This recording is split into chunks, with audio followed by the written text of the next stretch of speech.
Blessings. Welcome to today's Law Enforcement Daily Devotional. Today we were in Ezekiel, and it was another cool read out of Ezekiel. Today we read chapters 4 through 7. And if you remember yesterday, talked about um, the uh, the creature, for lack of a better term, with the wings and the wheels and the four heads, and it was just such a cool vision. Today we see more interesting things going on in Ezekiel, some kind of weird, but they make the point. So we jump right into chapter 4, verse 5, and Ezekiel is told by God to lay on his side for 390 days. That's over a year. And they're encamped in Babylon. And they're all, God has told them to go make your houses and plant your fields and be good citizens in Babylon. So they're there, they're in Babylon, and they all know Ezekiel is this prophet. So when Ezekiel lays down on his side, day after day after day, and he eats the kind of bread that God calls him to eat, people would take notice and start asking questions. But anyway, Ezekiel is told to lay on his left side for 390 days. And God says this is one day for every year of iniquity that Israel had been living in. 390 years they'd been living in iniquity. Then after this, in Ezekiel 4, chapter 6, he's told to turn over after this year of laying on his left side. Roll over and lay on your right side for 40 days to represent the 40 years that Judah had been in iniquity. So 40 years compared to 390, not bad. But I thought it was really interesting because he's to lay on his side for one day represented a year.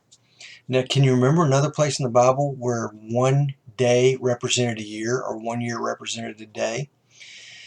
When Moses and the Israelites had been wandering in the desert, or not wandering in the desert, when they came into the land of Canaan after they had been exiled from Egypt, and the spies went into Canaan and they spied out the land, and they came back, and 10 of the 12 gave a bad report, everybody but Caleb and Joshua. God said, okay, y'all were out spying the land for 40 days, and I'm not going to let you go in because of this bad report. So you're going to spend 1 year in the desert for every day that you spied out the land. They spied the land out for 40 days, so they spent 40 years in the desert. Here we have Ezekiel spending 40 days on his side, representing 40 days of iniquity that Judah had lived under. Remember, almost the vast majority of kings of Judah were good, and the vast majority of the kings of Israel were evil. So that's why they have 390 years of iniquity, where Judah only had 40. The kings represented the nation, and it's just a neat thought. And then in chapter 5, Ezekiel's told to take a sword and to cut his hair. And he's to divide it into threes, and a third of it he's supposed to burn in the fire, and a third of it he's supposed to throw in the air, and then take his sword and kind of chop at it while it's in the air.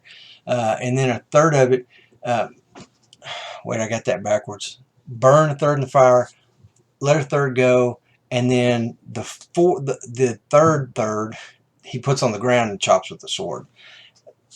You've read it, you get it. But that represents Israel, and a third of Israel would die by plague and famine within Judah, and then a third of Israel would die by the sword in Jerusalem, and a third would escape. So again, a lot of prophecy, a lot of things that God is doing to give object lessons, basically, to the exiles who were living in Babylon at the time. Chapters 6 and 7 continue to prophesy about the destruction and the discipline that Jerusalem is going to face because it refused to follow God.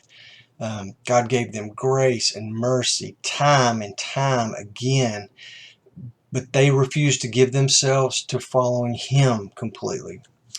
And because of the way this story was all put together 4 through 7. I wanted to end going back to chapter 5, verse 6. And I wanted to end with this. God set Jerusalem up to be the center of the world. Okay. And he wanted them to be different and set apart. And he wanted them to be a nation of priests. He wanted all the other nations to look at Jerusalem and Israel and see them as being different and ask them, why are y'all different?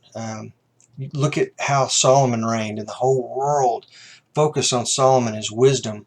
God wanted that focus for Israel, but for righteousness and justice.